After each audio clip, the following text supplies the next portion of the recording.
instruction book is giving me hives. If you're new to the air fryer and the instruction book that came in the box is giving you complete hives or looks like a complete foreign language, you're gonna wanna stay tuned because in this video, I'm gonna walk through some beginner steps that you can take if you just purchased your air fryer or if it's still in the box. Well, hey gang, if you're new here, my name is Shelly. I work as a dietitian specializing in weight loss and I'm the face behind the keto, low carb, and anti-inflammatory kitchen. If you love keto, if you love low carb, if you want an anti-inflammatory lifestyle, but if you wanna do it on the cheap, if you shop at Walmart, and heck, you want some laughs because I'm a fabulous storyteller, go ahead and subscribe for me. Well, gang, I have to admit, when I bought my air fryer, I was terrified. I didn't know what to do.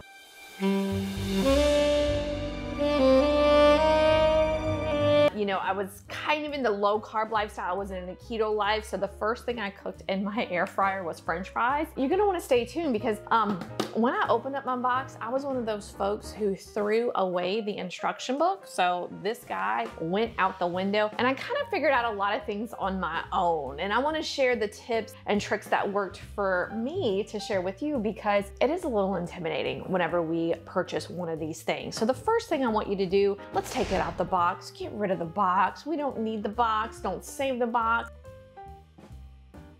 You know, I know we have this thing, I love to save a box. I actually rather save bags, you know, those bags that we get for Christmas, but take it out the box and get rid of it. The next thing that we wanna do is you wanna give it a good wipe down. I just use a regular sponge, you get it wet, you can get a little detergent on there. Some of my folks will really, you know, kind of really get into it. Like you'll read on blogs like clean it out with vinegar, which is a great thing to clean it out with, but a good wipe down is perfectly okay. Setting up your air fryer to cook is very, very important. When you put it on your counter, you wanna make sure that there is 5 inches around it because again, this guy is blowing out a ton of hot air. I'm so immature. And then the next thing you wanna do is I highly recommend you put it on an old cutting board. Some folks will have like those little lazy Susans. I just have mine on a cutting board at all times. It keeps it nice, it keeps it neat, it adds a decorative touch, but it definitely helps add that protection layer around it. The next thing you want to do is you want to invest in an oil mister. I love these. Of course, we have a link for Amazon. They're at all your big box stores. What this is and the tips for this is you fill it with oil not to the top, to the halfway mark, because we gotta pump it, and then we spray it at the bottom of our basket. Always, always, every single recipe, and when I teach this in my clinic to folks, you spray the bottom of your air fryer. I call it the basket. The basket is that little wire, that kind of apparatus wire that's in there. You give it a good coating, again, nothing wild and crazy, and then you can start your dish. Now, in my old videos, you're gonna see me do a lot of nonstick cooking spray, which I do love. Remember, the oil is important. You could do extra light olive oil. Remember, I didn't say extra virgin, or avocado oil because those have amazingly high smoke points. So invest in one of those two, put it in here. The reason I'm not having the nonstick spray is there's a little bit of evidence that it might cause the basket to rust, but I have to be honest, I've had this guy for 5 years. I just recently switched over to the oil mister because I feel like it's a little cheaper. I haven't had a problem with the basket rusting, so I don't know. I don't want to start a fight or anything, but I'm gonna say just use the nonstick. I mean, please, we shop at Walmart. I'm bougie, but on a Bayou budget. Next, we want to lower the temperature. With an air fryer, we have a bad tendency to want to cook it at the highest temperature because we think it'll cook faster. For some reason, we think higher temperature, faster cook time. Well, actually what that does is that dries our product out. So if you were like me and are gonna cook French fries, please don't, please don't. Please don't. But if you're gonna cook anything frozen, and I have a video right here on how to perfect frozen vegetables in the air fryer, make them really crispy. Mwah! Love it, love it. You wanna lower your temperature by about 25 degrees. So for example, if on the bag it says 375, you're gonna cook it for 350. Next, water everywhere. We need a drink. Y'all know I talk about hydration for our bodies. Hydration.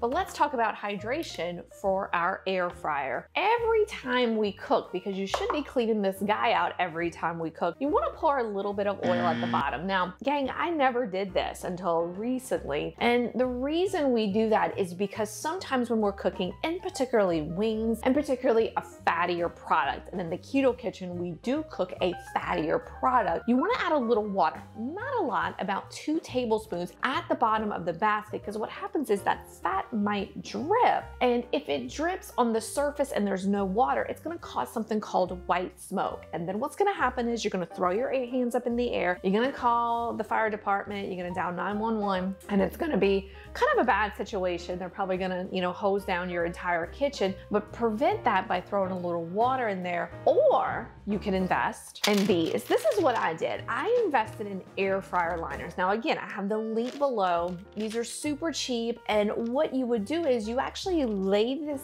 in your basket, and then you put your food on top, and it prevents that fat from dripping. Now, the next thing we want to do is focus on your presets. There is a reason that they have these little, like I think there's a chicken leg on this one. There's some really cool presets that are on there. Follow those with all of your recipes. And when you're starting something new, one of my favorite items I tell folks to start cooking in the air fryer is vegetables, because number one, it's not going to be a big budget bust if you make a mistake with it. Number two, it helps you practice. And number three, we're not so connected to vegetables. It's not like you have pork loin or something you're going to put in there that costs $18. You can usually get frozen vegetables for $1, and you start out with those, but you can follow the presets. And the book that came with mine that I threw away had all the times to cook the vegetables. And if it's a frozen vegetable, you just going to add about 5 minutes of cook time to it. Now we want to preheat. And if you've seen my videos before, I'm hit or miss when it comes to preheating. A lot of times I don't like to preheat because the air fryer to me always cooks so fast. There's no point. We buy an air fryer because it usually takes 1/3 less cook time of the oven. But you'll see a lot of recipes that'll say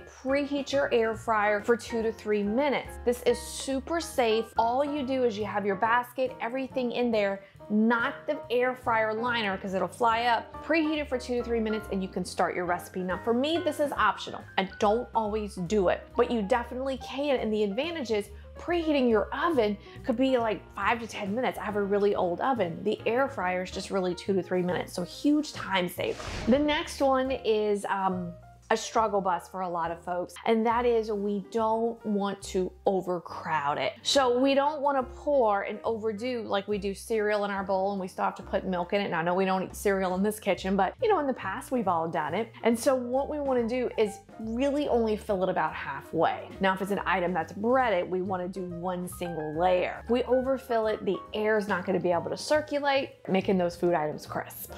Now there's a rule, we call it check halfway, or the halfway point. And so what we do is, and this is why I love the air fryer, because we can check our food so often. If our recipe is 20 minutes long, so let's say you did the presets that we have here and it's a 16-minute recipe, at 8 minutes you want to check it halfway.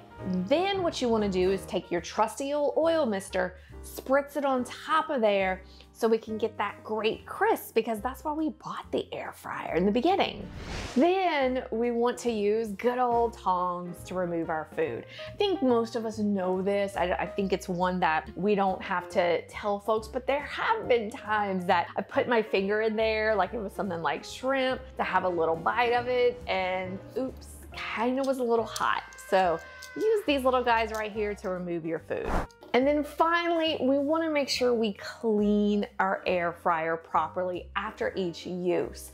I really wish I didn't have to tell this to folks, but I do, because what happens is in the oven, we might clean our oven, once or twice a year if we do that. So sometimes we think the air fryer is the same. Now, a lot of our air fryers are dishwasher safe, so you could take advantage of this. And because you watch this video, you want to go ahead and click over here, because what I do is I tell you exactly how to wash that air fryer and to get rid of any of those funky buildup. Gang, I'm Shelly from the KLA Kitchen, and I wish you an amazing day. Mwah! Crispy, mwah! Love it.